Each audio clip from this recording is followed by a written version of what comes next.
Bem, meus irmãos, nós estamos dando continuidade ao nosso estudo de O Livro dos Espíritos, hoje, dia 13 de maio de 2024. Nós já estudamos aqui a questão 479 e a questão 480. Começamos a 479 hoje, dia 13 de maio. E agora nós vamos para a questão 481, que trata dos convulsionários, né? Então, vamos dar continuidade aqui. Eu vou fazer novamente a pergunta, que eu tive que parar porque houve um problema aí na internet. Questão 481. Desempenham os espíritos algum papel nos fenômenos que se dão com os indivíduos chamados convulsionários? Sim, e muito importante. Bem como o magnetismo, que é a causa originária de tais fenômenos. O charlatanismo, porém, os tem a miúde explorado e exagerado, de sorte a lançá-los ao ridículo.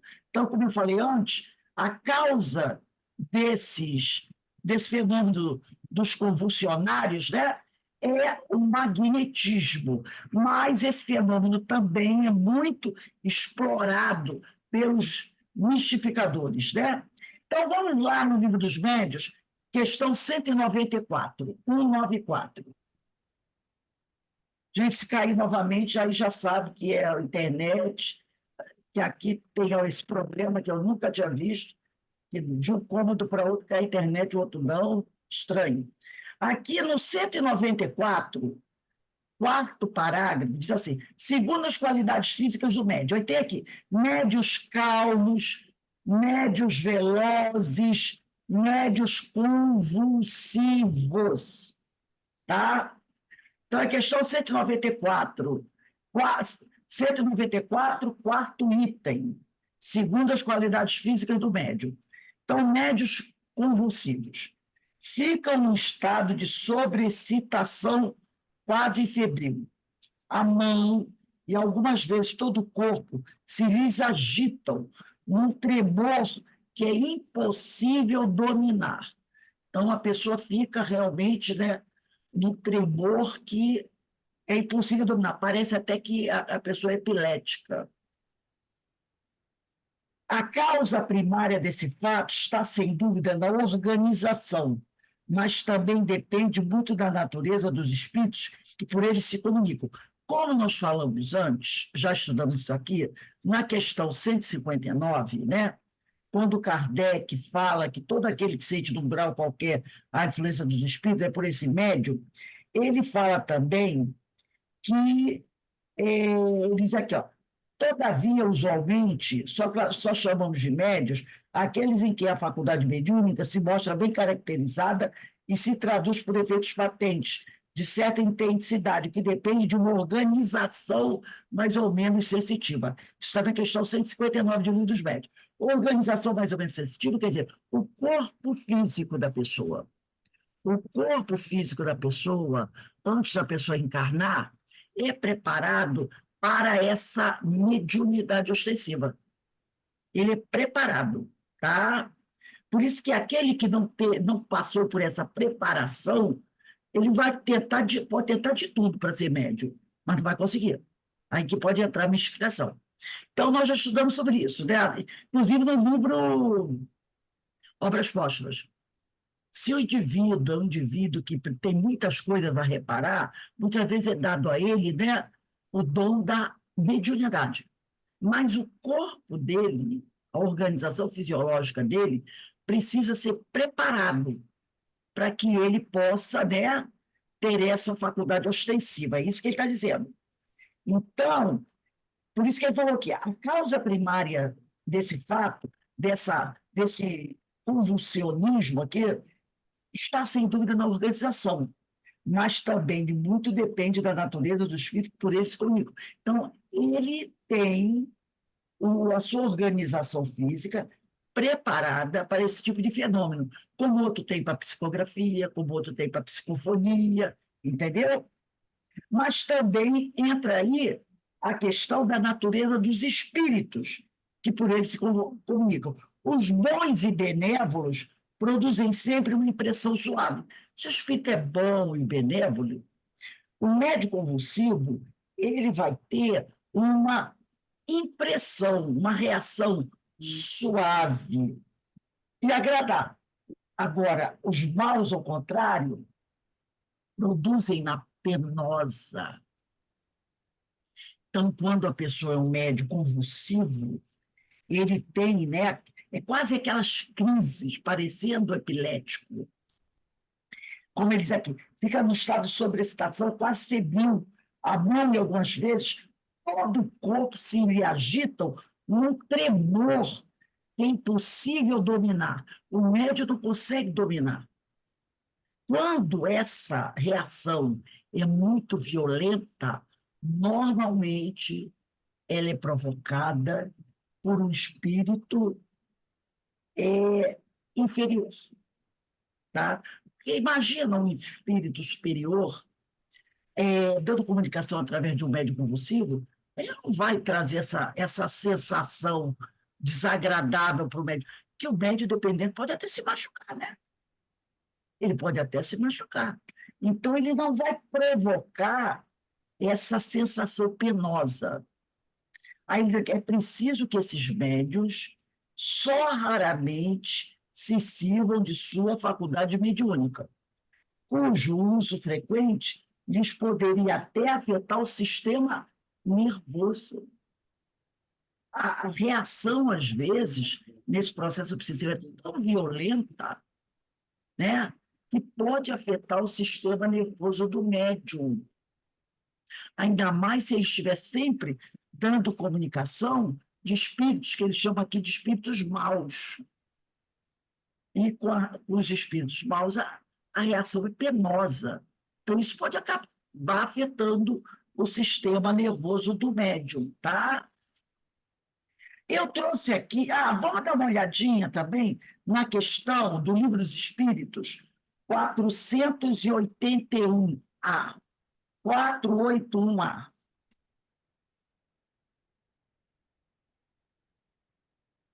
É a outra pergunta, né? De que natureza são, em geral, os espíritos que concorrem, olha aí, para a produção dessa espécie de fenômeno? Né? De que natureza são, em geral, os espíritos que procuram dar comunicação através de médios convulsivos, ainda mais de forma violenta? Pouco elevada. São espíritos de ordem pouco elevada. Lembra que lá nos médios falou que se são espíritos maus, a sensação pode ser penosa? Então, pouco elevada. Supondes que espíritos superiores se deleitam com tais coisas? Lembra aqui do Livro dos Médios que ele falou aqui, e se for um espírito bom, a sensação é suave e agradável. Mas se é um espírito mau, a sensação é penosa. Então, é aquelas convulsões muito violentas. Então, é o que ele respondeu aqui na questão 481A. Os espíritos que utilizam os médios convulsivos, ainda mais trazendo aquelas convulsões muito violentas, são espíritos pouco elevados. Porque os espíritos superiores não vão jamais querer sacrificar um médium dessa maneira. Tá? Eu trouxe aqui também, para a gente partilhar, um texto da Revista Espírita, aqui, ó, da Revista Espírita de maio de 1860. Maio de 1860. É a história de uma convulsionária. Quem quiser anotar aí, Revista Espírita de maio de 1860. Uma convulsionária. Aí está escrito, ele diz assim: havendo as circunstâncias nos posto em contato com a filha de uma das principais convulsionárias de Saint Médard, foi possível recolher sobre essa espécie de seita alguns ensinamentos particulares. Então, era uma seita formada de muitos convulsionários, né? Assim, nada há de exagerado no que se relata sobre as torturas a que voluntariamente se submetiam os fanáticos. Eles eram fanáticos, uma seita de fanáticos, onde havia muitos convulsionários. Sabe-se que uma das provas designadas pelo nome de grandes socorros consistia em sofrer esse convulsionário a crucificação e todos os tormentos da paixão do Cristo. Então, esses médios convulsionários e fanáticos passavam, né, por essa tortura de sofrer a crucificação e todos os tormentos da paixão do Cristo. A pessoa de quem falamos, falecida em 1830, ainda tinha nas mãos os buracos feitos pelos pregos que haviam servido para suspendê-la à cruz e ao lado as marcas das lanças que havia recebido. Então, vejam, esses convulsionários eram submetidos a esse tipo de coisa. Eles eram crucificados, né? Porque eles entravam nesse estado, né, tão louco que eles participavam de tudo isso. Ela escondia cuidadosamente esses estigmas do fanatismo e sempre tinha evitado explicá-los aos filhos. É conhecida na história das convulsionárias sob o pseudônimo que nos calaremos, por motivos que logo serão indicados. A conversa a seguir ocorreu em presença de sua filha, que a desejou. Depois que ela desencarnou, a filha veio, né, buscar ajuda, o esclarecimento, junto a Kardec, suprimindo as suas particularidades íntimas, que não interessariam aos estranhos, mas que foram para a moça uma prova incontestável da identidade de sua mãe. Então, o espírito se manifestou e contou particularidades que a filha reconheceu e disse: não, realmente esse espírito é minha mãe. Aí, essa evocação foi feita na Sociedade Parisiense de Estudos Espíritas, né? Onde Kardec fazia todo o trabalho dele. Então, a primeira evocação, Kardec fez a evocação desse espírito, dessa convulsionária, né? E ela respondeu: há muito que desejo conversar convosco. Aí Kardec pergunta: qual o motivo que vos levava a desejar conversar comigo? Resposta: sei apreciar vossos trabalhos, apesar do que possais pensar de minhas crenças. Vedes aqui a senhora, vossa filha? Pergunta Kardec. Foi sobretudo ela que quis conversar convosco, e ficaremos muito contentes de o aproveitar para a nossa instrução. Então, todas essas vocações que Kardec fazia era com o intuito de retirar dela um aprendizado. Aí o Espírito diz: sim, uma mãe sempre vê seus filhos. Sois feliz como espírito? Sim e não, porque poderia ter feito melhor, mas Deus leva em conta a minha ignorância. Então ela diz que ela é feliz, mas acredita que poderia ter utilizado melhor a mediunidade dela. Mas ela diz que se agiu assim foi por conta da ignorância dela. Kardec pergunta: lembrais perfeitamente da vossa última existência?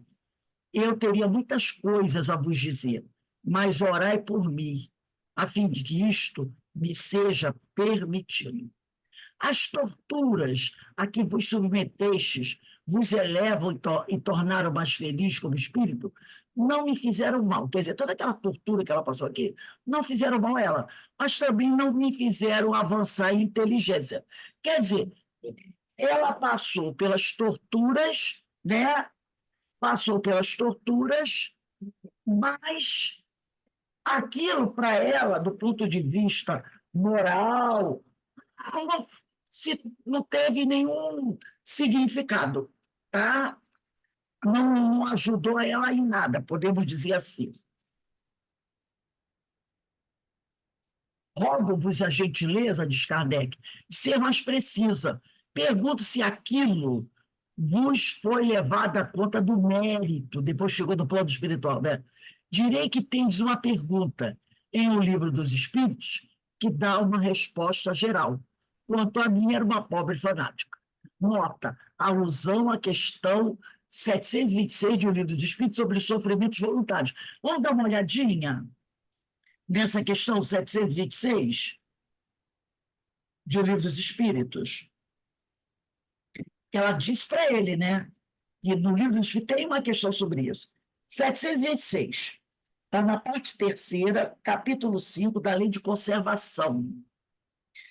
Kardec pergunta: visto que os sofrimentos deste mundo nos elevam, sofrimentos neste mundo, aqui na Terra, nos elevam, se os suportarmos devidamente, dá-se-á que também nos elevam os que nós mesmos nos criamos?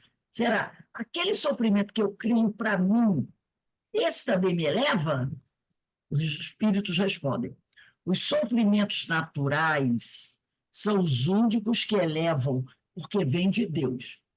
A reparação, né, que nós muitas vezes precisamos realizar para corrigir um erro, isso vem de Deus, a necessidade de reparar.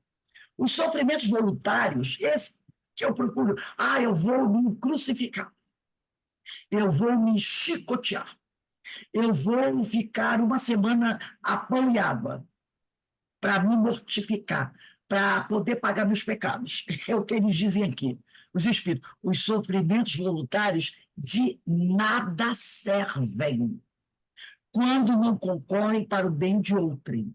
Supões que se adiantam no caminho do progresso os que abreviam a vida mediante rigores sobre-humanos?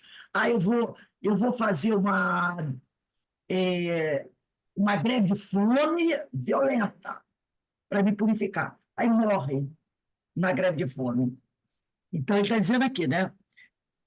Supões que se adiantam no caminho do progresso os que abreviam a vida mediante rigores sobre-humanos, quando fazem os bonzos, os faquires e alguns fanáticos de muitas seitas. Olha aí o caso dela. Por que, de preferência, não trabalham pelo bem de seus semelhantes? Vistam o indigente, consolem o que chora, trabalhem pelo que está enfermo, sofram privações para alívio dos infelizes, então suas vidas serão úteis e, portanto, agradáveis a Deus. Sofrer alguém voluntariamente apenas por seu próprio bem é egoísmo. Sofrer pelos outros é caridade, traz os preceitos do Cristo. Então, ela diz aqui, tem de sair do livro, porque o Kardec perguntou, né? Rogo-vos a gentileza, você não precisa. Pergunto se todo aquele sofrimento que você passou, se deixando crucificar, foi levado em conta. Ela diz: direis que tem de uma pergunta em O Livro dos Espíritos, que dá uma resposta geral. Quanto a mim, era uma pobre fanática. Quer dizer, o sofrimento voluntário, eu quero sofrer para me purificar. Eu vou fazer uma greve de fome para me purificar. Nada vale, de nada vale, tá? Vamos continuar aqui. Essa questão, que ele falou da questão 726, que nós acabamos de ler, diz que o mérito dos sofrimentos voluntários está na razão da utilidade, que daí resulta para o próximo. Então, por exemplo, se você está num lugar e você tem bastante comida, mas aí você percebe que existem várias pessoas com fome, então vamos fazer o seguinte: vamos dividir a comida. Cada um vai comer só um pouquinho. Então, eu vou passar uma certa necessidade. Mas isso está justificado por quê? Porque eu estou dividindo com outras pessoas. Já não vou poder comer tanto, com tanta fartura. Se eu fazia 4 refeições por dia, né? De repente vou precisar fazer só uma. Mas qual a razão disso? Para que outras pessoas que estavam passando fome possam comer também. Aí tem mérito. Aí o teu sofrimento tem mérito, né? Não vou fazer uma dieta radicalíssima que eu quero perder 30 quilos em 15 dias para poder ficar com o corpo saradão. Aí acaba morrendo. Teve mérito nenhum, né? Ora, aí ele diz aqui, né?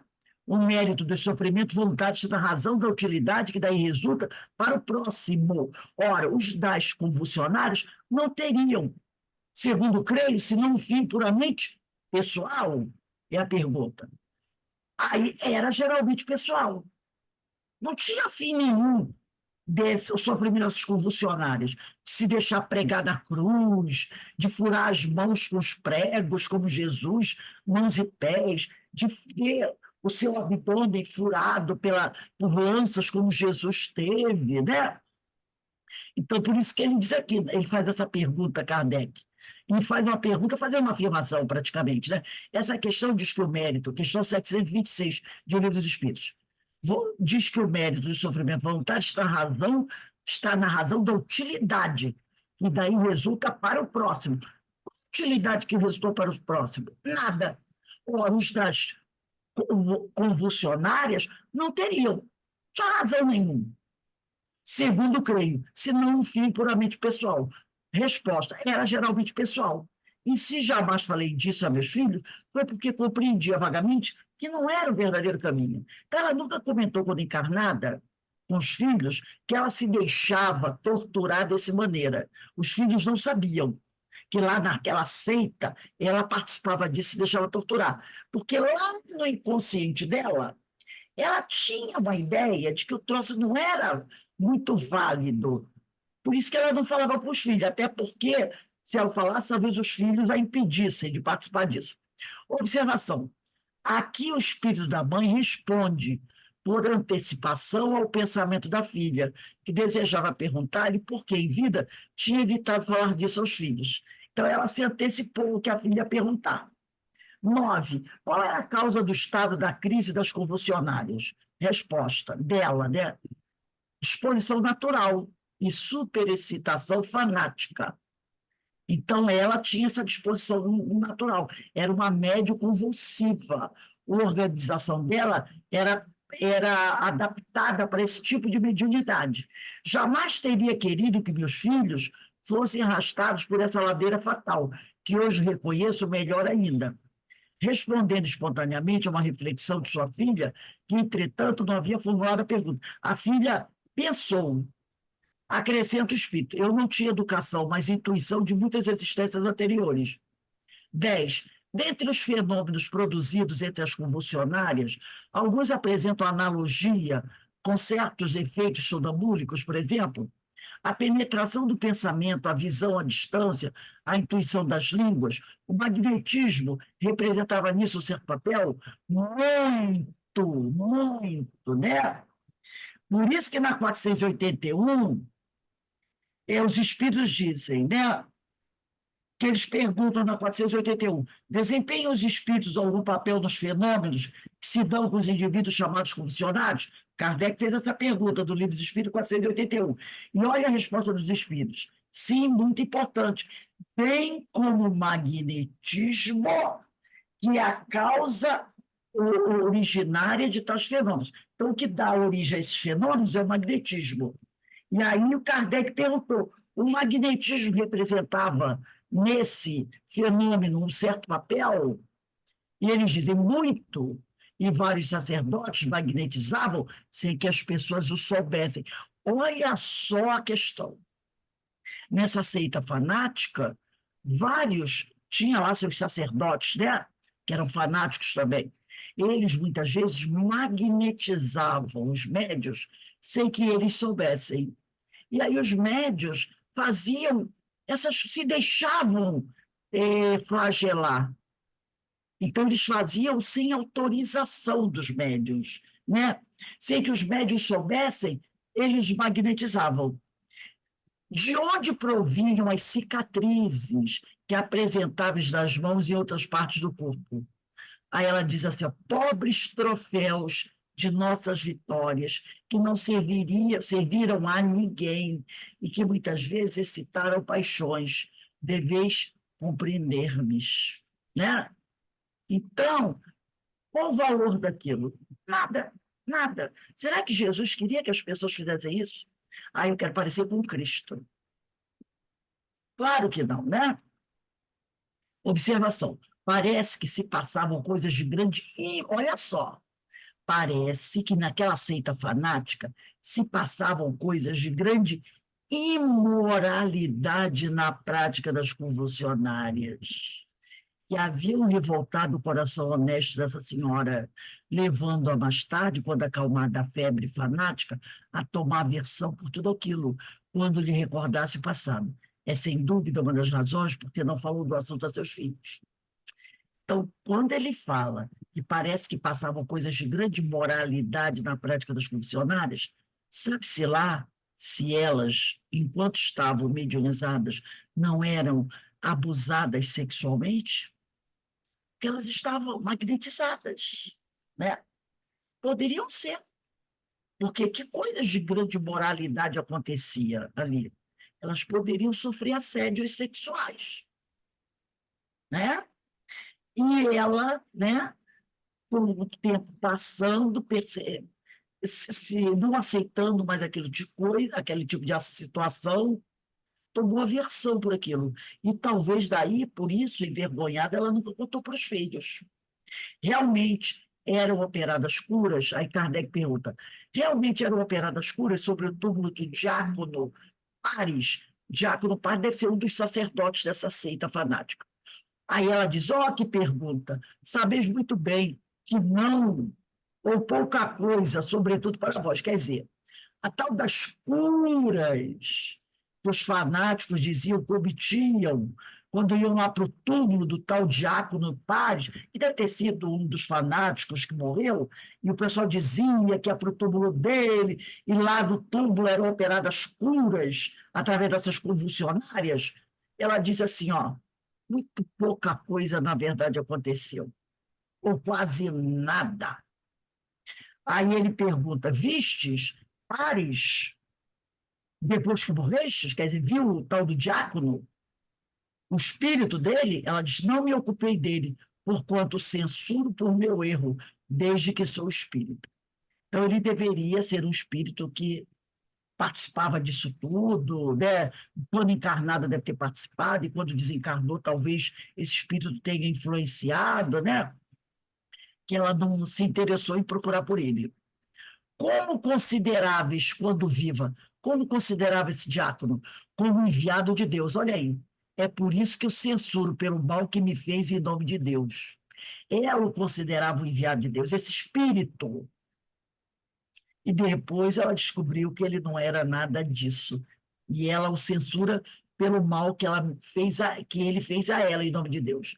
Mas não é ele inocente pelas tolices praticadas em seu nome após a sua morte? Quer dizer, ele está perguntando, será que o espírito tem culpa? Será que ele participou disso mesmo? Ou alguém utilizou o nome dele para aquelas práticas? E ela diz, não, porque ele próprio não acreditava no que ensinava. Quando viva, não compreendi como compreendo agora. Então, esse espírito, tá? Ele participava das reuniões. E ele é, dizia coisas que ele mesmo não acreditava, entendeu?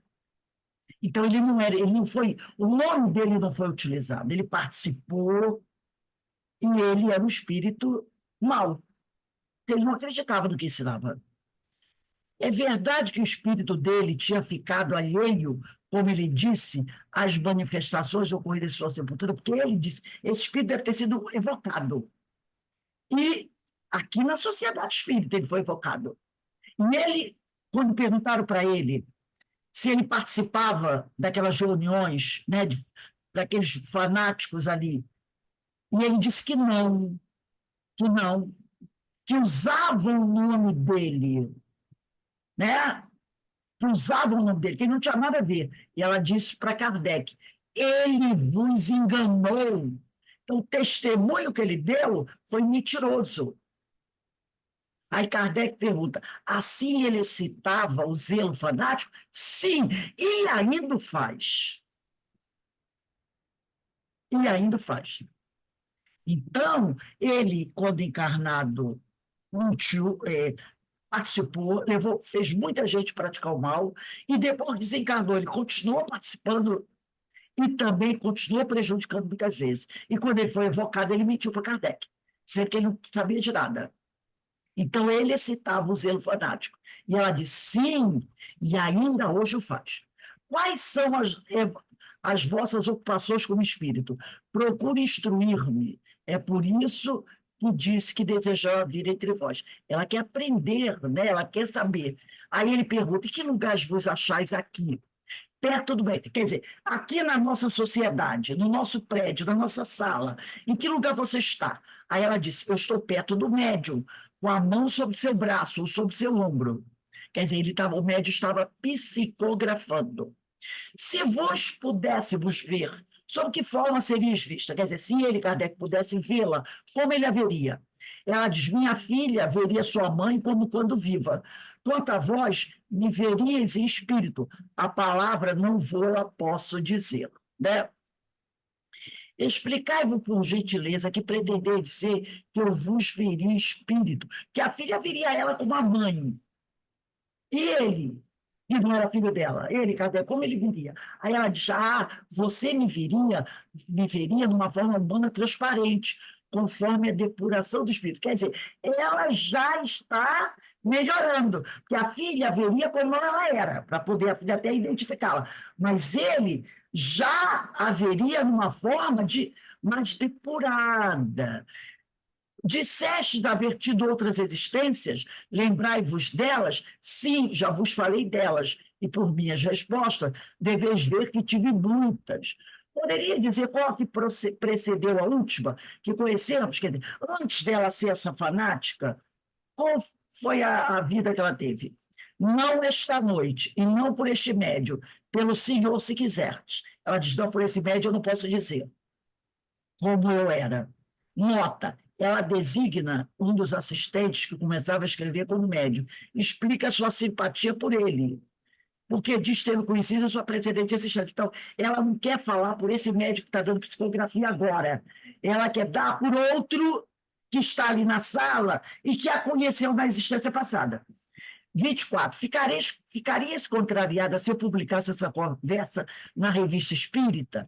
Não é necessário, não, é necessário que o mal seja divulgado, mas não me chameis seu nome de guerra, não me chame pelo meu nome, né? Deteste esse nome, designai-me, se quiseres, como uma grande mestra. Observação: é para condescender com seu desejo que não citamos o nome pelo qual era conhecida, que lhe traz penosas recordações. Ela não quer que ele cite o nome dela, tá? Por isso que ele chamou de convulsionária. Nós vos agradecemos por terdes vindo e pelas explicações que nos destes. Sou eu quem vos agradece por terdes proporcionado à minha filha a oportunidade de encontrar sua mãe e a minha de poder fazer um pouco de bem. Então, gente, reparem esse tipo de coisa. Vejam só que situação complicada desse espírito. Vamos imaginar aqui uma questão. Esses espíritos, como ela falou aqui de convulsionários, né? Nós temos hoje, em algumas, vamos dizer assim, religiões pentecostais, ou outras que tem por aí que eu não saberia nem dizer o nome, tá? É, pessoas assim, que passam por isso, que são utilizadas de maneira, né? E pelo que ela falou, quando ele diz assim, aconteciam lá nas nossas reuniões certas imoralidades, só pode ser questão de abuso sexual. Porque, primeiro, ela falou que muitas vezes os médios eram magnetizados sem que soubessem. Então, o líder fanático lá, que era um grande magnetizador, então muitas vezes magnetizava as médios, principalmente as mulheres, tanto que o título é Convulsionárias. E depois que elas estavam magnetizadas, muitas coisas eram feitas com elas. O caso de serem crucificadas, né? Então, e outras coisas mais, porque ela fala coisas imorais, e que depois que ela ficou sabendo que participava dessas coisas imorais, ela foi tomando horror aquilo. Daí também a vergonha de contar para os filhos. Hoje em dia, a gente ainda encontra seitas assim. Ainda existem pelo mundo seitas desse tipo, que Ô, abusam Rose, de jovens. Fala, Verinha. esses dias eu estava revendo uma reportagem do Linha Direta, que era exatamente um caso desse. O, o homem lá da seita, eu acho que ele está fugido, e o depoimento das mulheres. Eu estou me lembrando muito desse caso. Está no Globoplay, quem quiser ver, elas dão esse testemunho.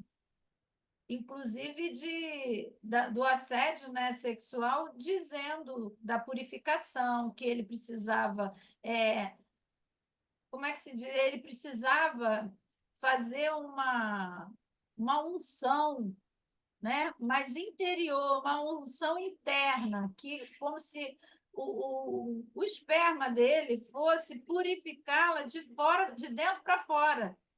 Isso tudo está no Linha Direta. Agora estou falando, você está falando desse, né, esse espírito, e até hoje ainda existem essas pessoas. Olha aquele Elas, médium que foi preso ex- agora. É é, exatamente isso. eu não sei se Isso. é esse o mesmo, mas esse eu acho que está foragido ainda. E ele se vestia com uma roupa de um tipo um soldado imperial, né? Ele aparece vestido com um chapéu muito imponente, um cap, né?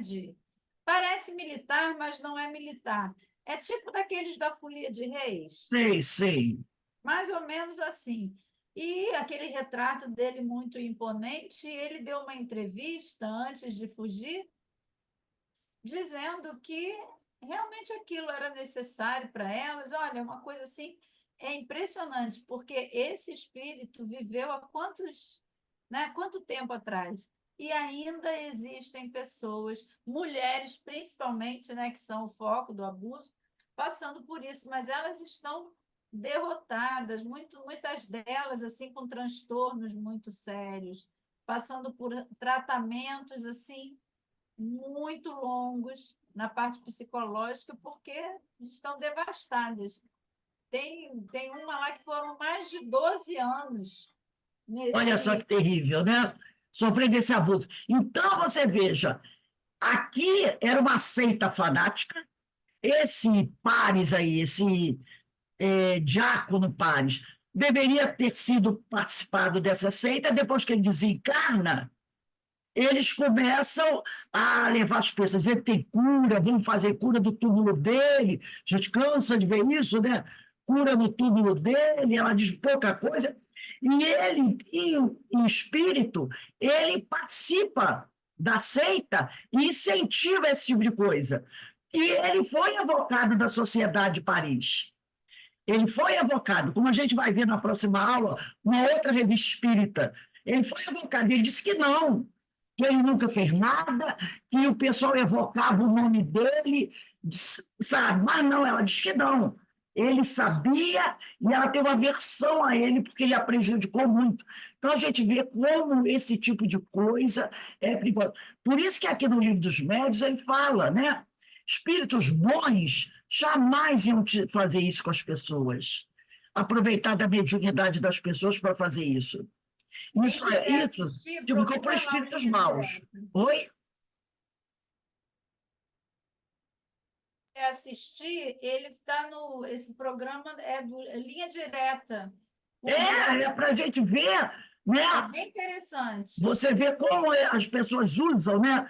Abusam da mediunidade para esse tipo de coisa.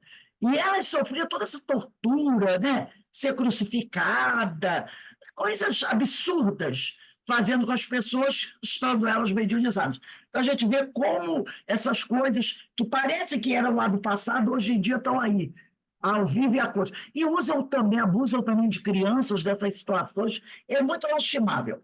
Bem, gente, nós vamos, semana que vem, dia 20, vamos para a questão 482. Bota a data aí, tá? 20/5 na questão 482. Esse assunto das convulsionárias vai ter continuidade, tá? Vai ter continuidade, a gente vai continuar estudando isso, porque são coisas assim que não são só do passado, não, são da atualidade. Então, nós vamos agradecer a Deus, agradecer a Jesus pela oportunidade que Ele nos concede de estarmos aqui, né, nos trabalhando e buscando conhecer mais esse tipo de assunto, que é muito importante para não se deixar levar e enganar por esses fanáticos, por essas pessoas, né, de baixa moral. Eu só vou encerrar aqui, vou passar para a Denise para a gente poder. Para Denise, eu vou passar para a Carmen, que eu vou. Aqui, assim que terminar, eu volto para a gente estudar o livro Recordações da Mediunidade. Carmen, tu faz eu preparei a prece da palestra de hoje, tá? Denise está aí, ó, na luz, apareceu na luz. Eu vou sair aqui, passei para a Carmen, vou fazer, daqui a pouco eu estou de volta. Assim que eu terminar de converter, eu volto.